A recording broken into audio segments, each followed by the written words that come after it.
বাংলাদেশে সন্ত্রাস এবং নৈরাজ্যের যে সীমা এবং পরিসীমা, এটি মানুষের সহ্য সীমা ছাড়িয়ে যাচ্ছে।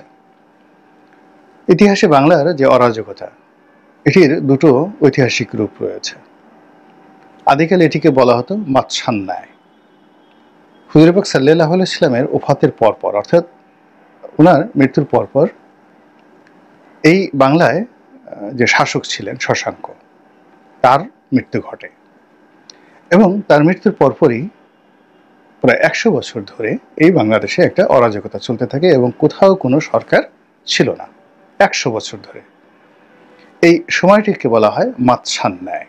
তখন এমন একটা অবস্থা ছিল যে যে শক্তিশালী সে সঙ্গে সঙ্গে দরিদ্র এবং অসহায় মানুষকে খেয়ে ফেলতো বা তার সবকিছু গ্রাস করে ফেলতো, তার স্ত্রী, পুত্র, সন্তান, সহায় সম্পত্তি। আপনি যদি নদী সমুদ্রেতে যান, সেখানে দেখবেন যে বড় মাছগুলো সাধারণত ছোট মাছগুলোকে খেয়ে ফেলে। তো এই যে সমুদ্রে বড় মাছগুলোর জীবিকার একমাত্র উৎস হলো ছোট মাছগুলো। তদ্রূপ সমাজে যখন বিশৃঙ্খলা চলে এবং সমাজে যখন মাৎসান্যায় হয়, তখন ধনী, সচ্ছল, ক্ষমতাধর লোকদের যে আহার, রুটি রুজির উৎস হয় দরিদ্র মানুষ। তারা দরিদ্রের ধন সম্পদ হরণ করবে, শ্রম হরণ করবে, দরিদ্রের নারী হরণ করবে, কন্যা হরণ করবে, স্ত্রী হরণ করবে, সবকিছু। তো এটাকে মাৎসান্যায় বলা হতো অতীতকালে। তো এই যে মাৎসান্যায়, এটার সঙ্গে আপনি সিভিল ওয়ারের মানে যাকে বলা হয় সম্পৃক্ততা পাবেন, কিন্তু সবচেয়ে বেশি বাংলার এই যে মাৎসান্যায় 100 বছর ব্যাপী যে মাৎসান্যায়, এটির সঙ্গে আপনি তুলনা করতে পারবেন আইএমএ জাহিলিয়াতের সঙ্গে। তো আইএমএ জাহিলিয়াতের যে জমানাটা, এটাও 100 বছর, এবং সেটা হলো হুজুর পাক সাল্লাল্লাহু আলাইহি ওয়াসাল্লামের জন্মের 100 বছর আগের থেকে। তাহলে উনি 570 খ্রিস্টাব্দ পরে, যদি ওনার নবুয়ত প্রাপ্তি 610 খ্রিস্টাব্দে, তারপরে মদিনা রাষ্ট্রের যে গঠন, সেই মদিনা রাষ্ট্রের গঠনের 100 বছর আগে যে জমানাটা, এটাকে আপনি আইএমএ জাহিলিয়াত হিসেবে ধরতে পারেন। আর বাংলাদেশে যদি আপনি আইএমএ জাহিলিয়াত ধরেন, মাৎসান্যায় ধরেন, সেটি হলো আরবের যে আইএমএ জাহিলিয়াত, তার 50 বছর পরে, আনুমানিক 50 বছর পরে আমাদের এই দেশে শুরু হয়েছিল এবং 100 বছর এটা স্থায়ী ছিল। এবং বিদেশ থেকে শাসক এনে, পালদেরকে এনে, গোপালকে এনে আমরা রাজা বানিয়ে এই বিপদ থেকে আমরা রক্ষা পেয়েছিলাম। তো এটা গেল সিভিল ওয়ারের ঘটনা। আর আরেকটি ঘটনা হলো, বাইরের যারা লোকজন আছে, বিদেশ থেকে এসে দস্যুবৃত্তি করে আমাদের ধনসম্পদ হরণ করে নিয়ে গেছে। তো ইংরেজরা নিয়েছে, পর্তুগিজরা নিয়েছে, মগরা নিয়েছে, এরকম জলদস্যুদের দ্বারা আমাদের এই বাংলাদেশ, নদীমাতৃক বাংলাদেশ যে জুলুম নির্যাতনের শিকার হয়েছে, তার মধ্যে সবচেয়ে নির্মম নির্যাতন করেছে মগেরা। এই জন্য আমরা মানে কোনো অরাজকতা বোঝাতে সবসময় মগের মুল্লুক ব্যবহার করি। তো এখন এই যে বর্তমান যে জমানাটি, এই জমানাটিকে সবাই আবার ওই মগের মুল্লুকের সঙ্গে তুলনা করে বলছে এটা হলো মবের মুল্লুক। মব, এই যে মব শব্দটি, তো এই মবের মুল্লুকে কি চলছে এটি নিয়ে কিন্তু প্রথমে কেউ মুখ খুলেনি, এখন মোরালেস সবাই মুখ খুলছেন। অনেকে যারা নির্যাতনের শিকার তারা বলছেন, যারা সমাজে বিবেক হিসেবে বিবেচিত তারা বলছেন, অনেকে লিখছেন, আবার যারা কুকর্ম করছেন তারা নিজেদের কুকর্ম ঢাকার জন্য পরস্পরের বিরুদ্ধে তারা বিষোদ্গার করছেন এবং একে অপরকে দায়ী করছেন। তো এই বাংলাদেশে কারা মব করছে, কারা চাঁদাবাজি করছে, কারা সন্ত্রাস করছে, কারা ক্ষমতার জন্য বাঁকা পথ অবলম্বন করছে, কারা ক্ষমতায় যেতে যাকে বলা হয় বাঁকা পথ অবলম্বন করছে, ক্ষমতায় থাকার জন্য কারা বাঁকা পথ অবলম্বন করছে, সব মোরাললেস প্রকাশ্য দিবালোকের মতো স্পষ্ট আমরা সবাই জানি। আমাদের এটা নিয়ে কোনো কিছু বলার দরকার নেই। যেটি বলবো সেটি হলো, যে সকল কথা এখন পত্রপত্রিকায় আসছে এবং প্রকাশ্যে আমরা বলতে পারি, সেই কথাগুলো। যেমন বিএনপির তৃণমূল পর্যায়ে ব্যাপক চাঁদাবাজি হচ্ছে। সারা বাংলাদেশে যে সকল চাঁদার পয়েন্টগুলো রয়েছে সেই পয়েন্টগুলো বিএনপির দখলে, এরকম অভিযোগ প্রকাশ্যে জামাতের লোকজন করছে। তো বিএনপির লোকজন প্রথমে হতবিহ্বল হয়ে পড়েছিল এবং তারা পরিস্থিতি সামাল দেওয়ার চেষ্টা করেছে। আন্তরিকভাবে অনেককে বহিষ্কার করা হয়েছে এবং দলের যিনি প্রধান রয়েছেন তিনি লন্ডন থেকে আহ্বান জানিয়েছেন যে বিএনপির নাম ভাঙে কেউ যদি চাঁদাবাজি করে তাকে পুলিশে দেওয়া হোক। তো বাংলাদেশে আসলে এখন বিএনপির নাম ভাঙিয়ে যারা চাঁদাবাজি করছে তাদেরকে পুলিশে দেওয়ার মতো কোনো আলেকজান্ডার, কোনো নেপোলিয়ন বোনাপার্ট এই বাংলাদেশে একজনও নেই, নট এ সিঙ্গেল ওয়ান। এখানে যে চাঁদাবাজি করছে ওই এলাকাতে তারই রাজত্ব। এমনকি কোনো পুলিশ ওই চাঁদাবাজকে গ্রেপ্তার করবে ওই পর্যায়ে নেই, বরং অবস্থা এমন দাঁড়িয়েছে যে অনেক আইনশৃঙ্খলা রক্ষাকারী বাহিনীর কর্মকর্তা গোপনে চাঁদাবাজদের সঙ্গে সখ্যতা করছে, ক্ষেত্র বিশেষে কমিশন নিচ্ছে তাদের কাছ থেকে, প্রোটেকশন দিচ্ছে। আর চাঁদাবাজ যদি খুবই পাওয়ারফুল হয় তাহলে চাকরি বাঁচানোর জন্য সেখানে তার বাসায় ফুল নিয়ে, ফল নিয়ে, মিষ্টি নিয়ে সেই আইনশৃঙ্খলা রক্ষাকারী বাহিনীর কর্মকর্তারা সেখানে উপস্থিত হচ্ছে। এটা হলো বাস্তবতা। এবং এখানে চাঁদাবাজদের বিরুদ্ধে কেউ কোথাও বিরুদ্ধে গেলে সেখানে থানা আক্রমণ করা, কোনো পুলিশকে মারধর করা, এটি এখন একটা ডাল ভাতের মতো ঘটনা হচ্ছে। এবং এই দৃশ্য দেখে মাঠে অন্যান্য যারা আছে বিজিবি বা সেনাবাহিনী তারা কোনো সংঘর্ষে যাচ্ছে না, তারা সময়টা পার করতে চাচ্ছে এবং জনগণ হাহাকার করছে। আর এর মধ্যে অপারেশন ডেভিল হান্টের নাম করে আওয়ামী লীগের যারা লোকজন রয়েছে তাদেরকে ধরার চেষ্টা করা হচ্ছে। তো ফলে এখন মানুষ যেটা করার চেষ্টা করছে সেটা হলো এই যে চাঁদাবাজি যেগুলো হচ্ছে এগুলোকে কি করে টলারেন্সের মধ্যে আনা যায়, ধৈর্যের মধ্যে আনা যায় এবং এগুলোর সঙ্গে কী করে মানিয়ে নেওয়া যায়, এটার জন্য তারা মেডিটেশন শুরু করে দিয়েছে। এটা হলো রিয়ালিটি।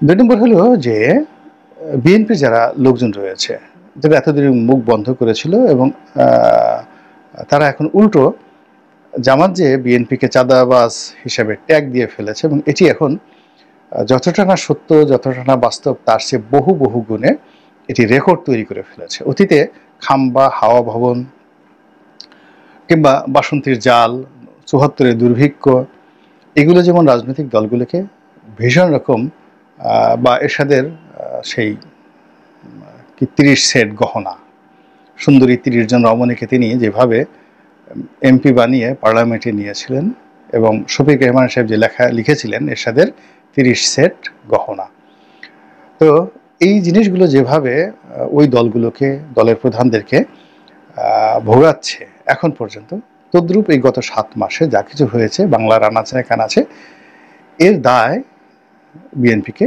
বহন করতে হবে অনাদিকাল পর্যন্ত। এজন্য জামাত খুব খুশি আর বিএনপি যারা লোকজন রয়েছে তারা ভীষণ রকম আতঙ্কিত। তো সেই আতঙ্ক কাটানোর জন্য তারা কি করছে, সমাজে অন্যান্য যারা হচ্ছে অপকর্ম করছে সেগুলোকে আবার তারা সামনে আনার চেষ্টা করছে। বিএনপির অনেক নেতাই এখন বলার চেষ্টা করছে যে জামাত বিএনপি যদি অপকর্ম করে বা চাঁদা নেয় এটাকে চাঁদাবাজ বলা হয়, কিন্তু জামাত এই একই কাজকর্ম করছে সেটাকে হাদিয়া বলা হয়। এবং বিএনপির অনেক জনপ্রিয় বক্তা আছেন, নেতা আছেন, তারা এত চমৎকারভাবে এই যে জামাতের যে হাদিয়াবাজি, চাঁদাবাজির উল্টো হাদিয়াবাজি, এটাকে বর্ণনা করছেন। তারা ওয়াজের নামে, মাহফিলের নামে, দলীয় মানে যে কোনো প্রোগ্রামের নামে যেভাবে সর্বসাধারণের কাছ থেকে রসিদ দিয়ে চাঁদা আনে, তারপরে শেষে পাগড়ি বিছিয়ে চাঁদা আনে, তারপরে হিজাব বিছিয়ে অন্তঃপুরে গিয়ে মহিলারা, জামাতের মহিলা কর্মীরা যেভাবে মা বোনদের কাছ থেকে তারা সেই হাদিয়া গ্রহণ করে, এই বিষয়গুলো খুব রসালো করে, চমৎকার করে বিএনপির যারা নেতাকর্মী রয়েছে তারা 10 মুখে প্রচার করছে এবং এগুলো আলটিমেটলি প্রথমবারের মতো জামাতকে কিন্তু বিব্রত করছে। যেমন আজাহারি কোথাও যাচ্ছে ওয়াজ করার জন্য, এখন আগেও ওয়াজকে কেন্দ্র করে চাঁদাবাজি হতো, কিন্তু এটিকে রীতিমতো প্রাতিষ্ঠানিক হাদিয়াবাজি নাম দিয়ে যে দায় সৃষ্টি করা হয়েছে জামাতের জন্য, এটা বিএনপির লোকজন যত সুন্দরভাবে করতে পেরেছে, এটা অতীতকালে এভাবে কখনো হয়নি। জামাত তার নেতাকর্মীদের কাছ থেকে চাঁদা নেয়, সেই চাঁদা নিয়ে নিজেরা চলে, দল চালায়, দলের যারা ধনী তারা দলকে দেয়, দলের মধ্যে যারা গরিব তারা দল থেকে নেয়। এটি একটি সমবায় ভিত্তিক অনেকটা কমিউনিজমের কায়দায় এই দলটি পরিচালিত হয়ে আসছে। কিন্তু এই প্রথম তারা সর্বসাধারণের কাছে চাঁদা চাচ্ছে, এবং সর্বসাধারণ, যেহেতু জামাতের এখন একটা সুসময় যাচ্ছে, সর্বসাধারণ সেই চাঁদা দিতে বাধ্য হচ্ছে। বলা হচ্ছে যে যদি একটি অনুষ্ঠান, যেমন তারাই প্রচার করে যে আজহারের একটি অনুষ্ঠানে 10 লাখ, 12 লাখ, 15 লাখ লোক উপস্থিত হয়, তো 10 লাখ, 12 লাখ, 15 লাখ লোক যদি উপস্থিত হতে হয়, এরকম একটা অনুষ্ঠান করতে 10 থেকে 15 কোটি টাকা লাগে। আমরা যদি 20-25 হাজার লোকের একটা জনসমাবেশ করতে যাই, তো সেখানে দেখা গেল 5 থেকে 10 লাখ টাকা খরচ হয়ে যায়। তো সেখানে 10 থেকে 15 লাখ লোক আসে, তাদের জন্য পায়খানা তৈরি করা হয়, প্রস্রাবখানা তৈরি করা হয়, খাবার আয়োজন করা হয়, মঞ্চ, অডিও ভিজুয়াল আনা নেওয়া থেকে শুরু করে আরো কত কিছু, মানে রীতিমতো জিয়াফত কাকে বলে, জিয়াফতে আজম। তো এরকম যে অনুষ্ঠানগুলো হচ্ছে তার জন্য যে বিশাল অর্থ, সেই অর্থ জনগণের কাছ থেকে হাদিয়া রূপে নিচ্ছে, এবং এটাই বিএনপির লোকজন ঠাট্টা করে বলছে যে আওয়ামী লীগ বা বিএনপি এই কাজ করলে সেটিকে চাঁদাবাজি বলা হয়, জামাত করলে এটাকে বলা হয় হাদিয়া। তো এই হাদিয়ার যে প্রচার, সেই প্রচারের কবলে পড়ে এখন জামাত ত্রাহি অবস্থার মধ্যে পড়ে গেছে। 3 নম্বরে হলো যে সমন্বয়কদের নিয়েও অনেকে কথা বলেননি, কিন্তু ইদানিং সমন্বয়কদের নিয়ে সরাসরি নাম ঠিকানা সহ এখন সামাজিক মাধ্যমে কথা হচ্ছে, থানা পুলিশে কথা হচ্ছে, এবং অনেক ক্ষেত্রে মামলা মোকদ্দমা হয়নি, কিন্তু খুব দ্রুত এগুলো নিয়ে সমন্বয়কদের বিরুদ্ধে থানা পুলিশে মামলা মোকদ্দমা হবে চাঁদাবাজি। এখানে এই যারা সমন্বয়কের শীর্ষ নেতৃবৃন্দ রয়েছেন, তাদের ব্যাপারে এরকম স্পষ্ট ভাবে কানাঘুষা হয়, কিন্তু অমুকের কাছ থেকে টাকা নিয়েছেন বা অমুক অফিসে গিয়ে সার্জিস টাকা দাবি করেছেন, দিতেই হবে, না দিলে টেন্ডার না দিলে এটা হবে, এরকম এখন পর্যন্ত শোনা যায়নি।